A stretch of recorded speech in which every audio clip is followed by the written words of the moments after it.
Corbin Burnes needs him some Tommy John.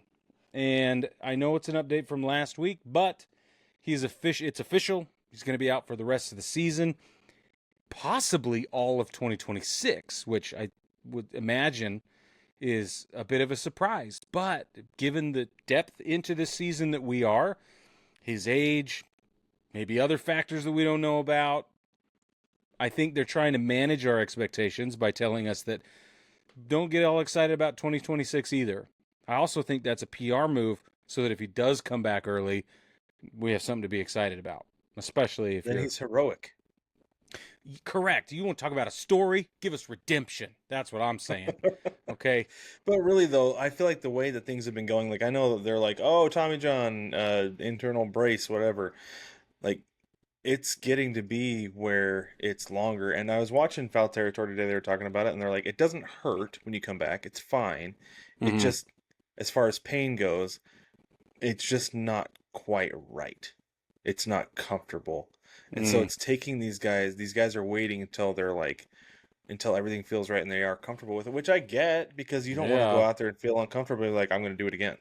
Because it happens, right? Right. Like, we haven't seen Ohtani pitch in 2+ years. Right. Because we're waiting for him to get right and waiting for him to get comfortable and feel like he can pitch again. Yeah. So I don't blame him. There's a lot of money on the table. Why risk it? So. Yep. I agree. So he's in the first year of a 6-year, $210 million deal with the D-backs. The question now remains, or becomes, I suppose, how do the D-backs fix their pitching? Is it possible? Can they do anything to overcome their, negative 51 run differential as of this moment? Something like that? And...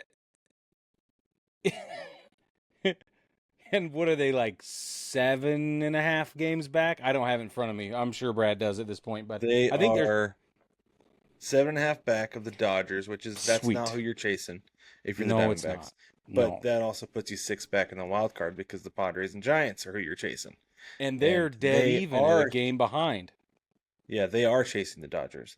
And Right. they are minus 18 run differential Okay, as I of- was close. coming in on Monday. And that's about to get a whole lot worse over the next 3 days since they're playing the Mariners. Oh, Those are big words from somebody who snap. doesn't know. And Brad really is- doesn't expect that, let's be honest. I was going to say, Brad's living in that old pipe dream. We just love it. Yeah. I am going to be at Yeah. the game on Tuesday. But anyway, no, this is the thing. I've been thinking about this a lot because I have a bunch of friends who are Diamondbacks fans and they always come to me like, "What the heck? What's going on?" And it feels like the last couple of years it's been the same problem with the pitching. And the solution to me does not feel like it is go sign the biggest pitcher free agent on the market, right? Don't No. sign Jordan Montgomery.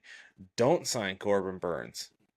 But because then you've also got an internal problem of Zach Gallen has not been very good. Brandon Pfaadt has had some of the worst outings ever. Yep. It's in weird. the last month. So what do?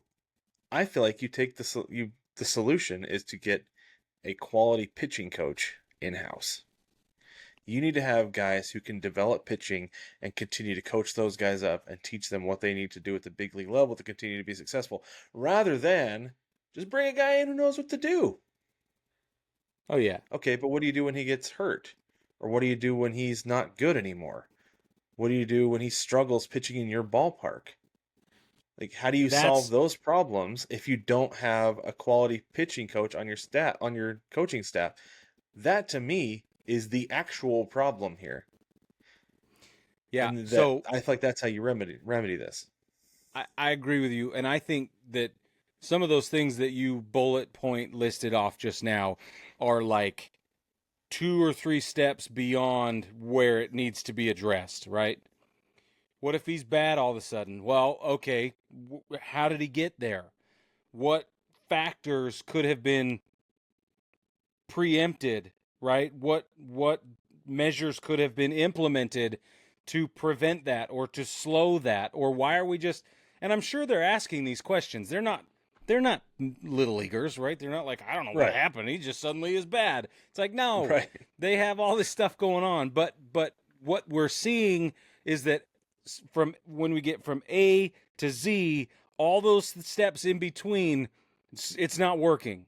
And that's what you're saying. Yeah. They need pitching coaching, and they need development that can freaking fix out B and D and J and whatever other step is busted. Well, in pre-A, like get Right. develop pitching in your minor league system. That's going to be Yes. really, really good. I agree. Don't I agree. rely on guys coming from college being ready to go like Zach Gallen apparently was. He's the onlyest one in the whole history of ones, I think. Well, maybe and the onlyest. Paul Skeens. Okay. Yeah. we're going to talk about Paul Skeens, but yeah, I think that the D-backs are in trouble. I think there's very little that can be done at this point if you're not willing to sell the farm and trade. I'm not sure the D-backs are in a position to do that. I'd have to look deeper, but I'm not sure it's worth doing that at this point in the season with as big a differential as you have to make up.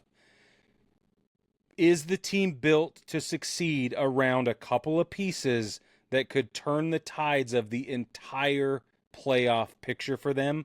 I don't know. I'm inclined to say no as of this moment. So here's the thing. 6 games back in the wild card. They're contending with the Reds, Brewers, and Cardinals, who are all on the outside looking in.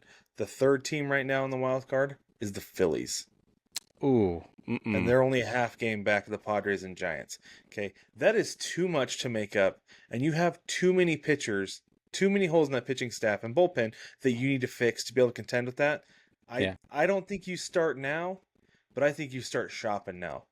You start figuring out who can we trade and what could we potentially get back for them. I think that you trade Gino Suarez with an expiring contract. Yep.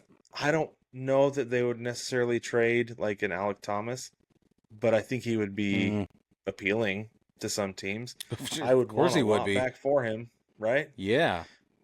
But I think the guys, and maybe Lourdes Gurriel too, you trade him. But I think that like Corbin Carroll, Ketel Marte obviously is going to stick around. Gabby Moreno's going to stick around, right? Like you've got Jordan Lawler at third base too. Like makes Gino really easy to move.